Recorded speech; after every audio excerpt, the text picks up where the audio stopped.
They've confiscated and burned Bibles, and they're still removing crosses from atop church buildings. What in the world is going on in China, and why now? Well, here to provide some insights is Voice of the Martyrs radio host and spokesman, Todd Nettleton. So, Todd, is this something new or more of the same? Well, we are seeing more persecution, or a higher level of persecution. There's a couple of developments that have happened this year that I think contribute to that.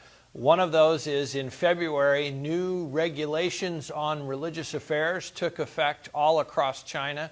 And so we're seeing those regulations now being put into effect and enforced.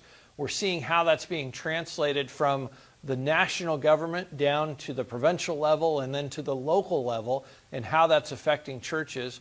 Another thing that affects this is the fact that in March, Chinese President Xi Jinping was essentially given a lifetime contract. He was renewed his presidency and was told that term limits are no longer apply to you. So he can essentially serve as president for as long as he wants.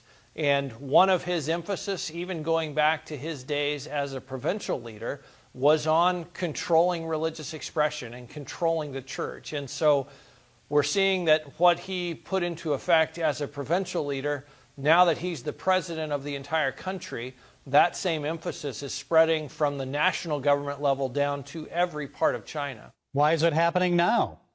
Well, our Christian brothers and sisters in China are telling us that this is the worst persecution they've seen, even going back to the Cultural Revolution. And what's happening is the government at the national level is trying to exert more and more control over religious expression.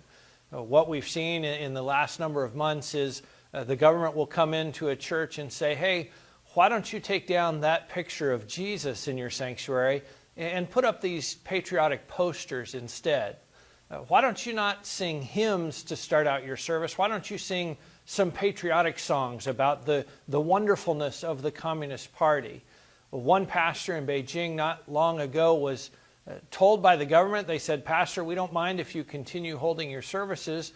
We just want to put this camera on your platform looking out at the audience, and it's attached to facial recognition software so that we can tell who comes to church on Sunday and who's there and what they're doing and how involved they are. The pastor obviously said, no, we're not going to allow you to do that. And just last weekend, that church was shut down. Officials came to the service. They said, nope, you are closed. You